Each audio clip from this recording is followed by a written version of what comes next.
Narito tayo ngayon upang matunghayan ang nakakakilig, napaka-sweet at talaga namang sobrang inaabangan at talagang nagtitrending na istorya ni Kalingap Tata at Ate Marian love story. Sa pagpapatuloy nga ng ating istorya ay dahil pinuntahan ni Kalingap Tata si Ate Marian ay nag-usap na rin sila at mas nakilala nila ang isa't isa. Grabe at kitang-kita nga na kinikilig nga si Ate Marian kay Kalingap Tata. Si Kalingap Tata naman ay patuloy pa rin ang pagkikwento niya tungkol sa kanyang buhay nang sa ganon ay mas makilala siya ni Ate Marian. Ganon din si Ate Marian, talagang tinatanong niya rin si Kalingap Tata at si Kalingap Tata ay tinatanong niya rin si Ate Marian nang sa ganon ay mas marami silang mapag-usapan at makilala lalo ang isa't isa. Kaya ako napunta dito sa diet. Hanggang ngayon, tuloy-tuloy na rin pag-charity ko dito. Bihira na lang umuwi sa amin pag bakasyon na lang. Nung nakarang bago lang ako umuwi sa amin sa Mindanao. Nung namatay yung nanay ko. Nakalungkot nga na. Salamat na wala na yung nanay ko. Masakit sa hindi ko sana matanggap pero kailangan natin tanggapin na ang buhay natin yan naman sa Diyos. Pandalas. I think it. Grabe ang anto lang naman. Sabi mo.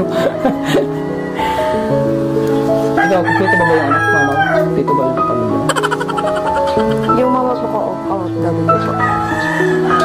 OFW po yung mama. Nasa ibang bansa? Si papa mo?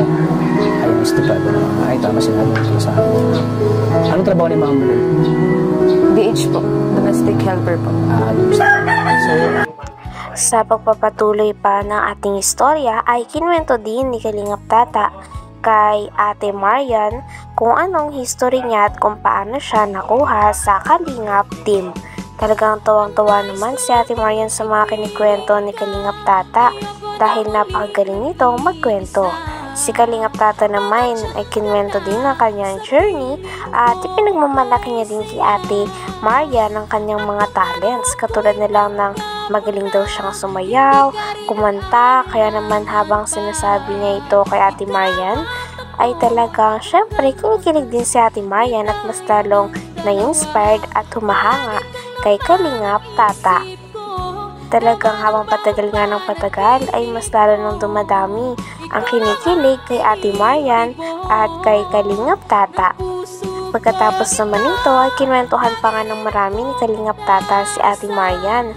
At si Ate Marian naman ay kitang-kita lamang na nakikinig at nag-enjoy din sa mga bawat kwento, istorya at mga sinishare ni Kalingap Tata sa kanya habang nagkikwentuhan silang dalawa. Helper po.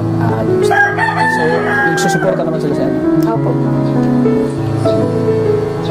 Good term naman po. Tapos, ano rin naman po siyang mag-support. Maayos po. Maayos. Grabe, ang ganda pala pag namin book mo. Nakaganyan. Bagay sa'yo. Salamat po. Lalong gumaganda. Yes, salamat po. May nagsasabi na kamukha mo daw si Joy D. Sino po? Si Joy D Bata. Kilala mo yun? Hindi po. May sabi na kamukha mo daw. Ang dami na po sabi kamukha ko daw. Sino? Hindi ko po alam. Ang dami po. Ang dami daw po ang kamukha. Sino kamukha mo? Hindi naman po sikat. Yung mga schoolmate na. Mga schoolmate mo? Schoolmate na po. Maraming nagsasabi na Opo. Shinare din ni Kalingap Tata kay Ate Marian ang gusto ng mga tao kay Ate Marian. Sabi naman ni Kalingap Tata ay kaya daw talaga nagustuhan ng mga viewers si Ate Marian. Ito ay dahil napakaganda daw ng kanyang ugali at napakagaling niyang makisama. Bukod sa siya ay maganda na, mabait pa ang kanyang asa na talagang go with the flow lang siya palagi. Sabi naman ni Ate Marian ay okay lang daw talaga sapagkat extrovert naman siyang uri ng tao o gustong-gusto niya din talaga ang nakikipag-socialize at nakakamit ng mga bagong tao at kaibigan. Matagal naman buko? Diyan din? Hindi po. Nagpakulay lang po ako this last Christmas po. Bago po Matagal na yan. Ano? May bagay naman siya. Thank you po. Pag umiti ka.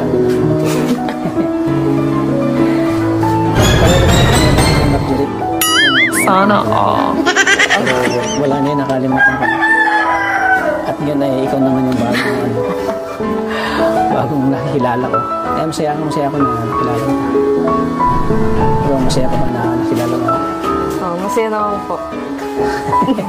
Baka napilitan ka lang.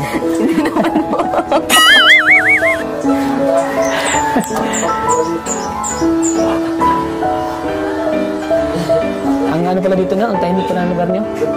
Po. Tahimik po talaga dito. Masyado ano. Pero, butit sa tahimik ng lugar niyo, ay may maganda pala kong makilala dito. Nakatulad niyo. Sa pagpapatuloy pa nga ay kinikilig naman si Ate Marian. Ito ay sapagkat si Kalingap Tata ay talagang kino-compliment siya. Sabi pa nga ni Kalingap Tata sa kanya ay napakaganda niya daw talaga. Sabi naman ni Ate Marian ay marami din naman daw maganda sa kanilang lugar. Kaya natawa naman si Kalingap Tata. Sabi naman ni Kalingap Tata ay sa lahat daw talaga ng magaganda ay kay Ate Marian lang daw talaga siya nabihag. Kaya grabe at sobrang nakakilig na talaga ang dalawa at mas lalong dumadami ang kanilang fans. Tahimik po talaga dito. Masyado ano. Pero, butit sa tahimik ng lugar niyo, ay may maganda pala kong makilala dito. Nakatulad niyo. Madami din naman po dito maganda. Pero parang sana ano pwede bang ano kita pag sunod na balik mo dito? Ano ba? Kain tayo sa labas. Yun lang po yung problema. Di po ako masyadong nasama sa... Hindi ka masyadong nasama. Pag lalo pag ano masyadong kilala pa. Opo, yun.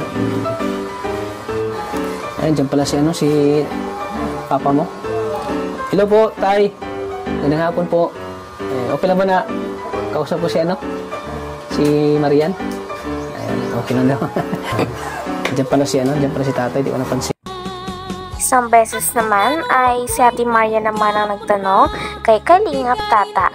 Tinanong niya si Kalingap Tata kung sino ba ang nakapag-inspire sa kanya para maging charity vlogger o ano ba ang dahilan kung bakit siya naging charity vlogger. Sabi naman ni Kalingap Tata ay ang pinaka main reason talaga ay siya daw ay na-inspired. Katulad na nga lang daw kay Kalingap Val, kay Kalingap Rab at sa iba pang mga kalingap na charity vlogger.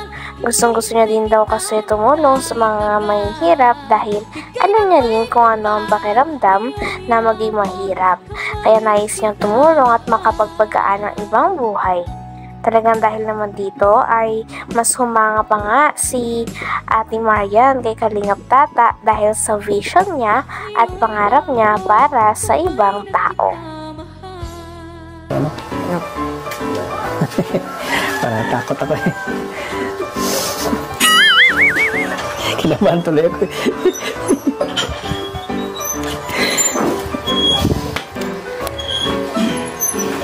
Buti pag pag Sabado, hindi ka pa gumagalap sa Sabado? Hindi naman po. Bukas na, mapadayo pa ako bukas. Magsisimba ka bukas? May pupunta po ako para sa research po na. Para sa research na? Oh.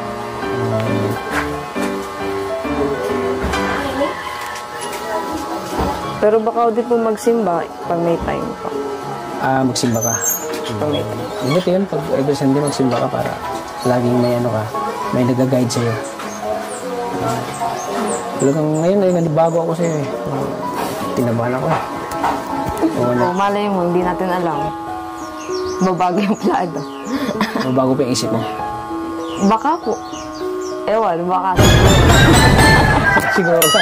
Sana wala pang kasiguruhan. Pero, handa pa naman ako. Hanggang dito na lamang muna ang ating nakakakilig, napaka-sweet at talaga namang sobrang trending na istorya ni Kalingap Tata at Ate Marian. Maraming salamat sa inyong panonood. Hanggang sa muli. Bye!